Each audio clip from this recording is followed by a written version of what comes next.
The challenge with homelessness, and it's very visible on the streets of our city, is that you see somebody in a doorway, you see somebody in a tent or under a sleep pod, and you make assumptions about why they're there and what their needs are. And I think our learning is that until we ask, or until people trust us enough to tell us their story, we don't really know what their needs are and how we can help them.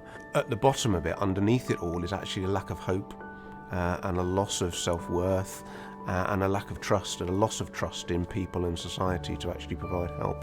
There are many churches doing a lot of work already, and that's all part of Christian social action in Bristol. I would see a shelter as being a place which is a physical space, and a shelter perhaps away from the cold.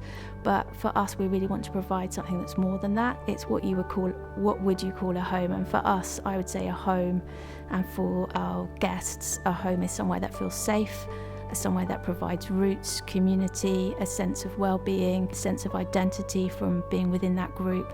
And we can go part the way to providing that. And I think it's a key aspect of our project. I tried slept in the bench, but I feel my body shaking in the night to wake up, very cold. My life in the car, is squeezing between the seats, and it was hard.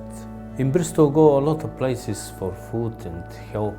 Really, I've been lucky, So a number of years ago, we began a food bank, and it's really grown in its scope and its size.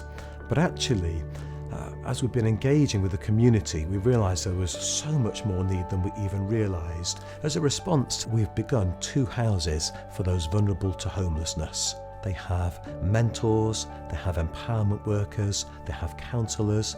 But underneath all the structure of that which we provide is a real commitment to be journeying with people at a very personal level. And both our houses are very close to our church, and so there is the availability of a community of friendship and support. Being in one place made me feel a lot more secure. It's helped me out being stable and to do all the things that I need to do. It's like being in another family, really. I'm more hopeful now.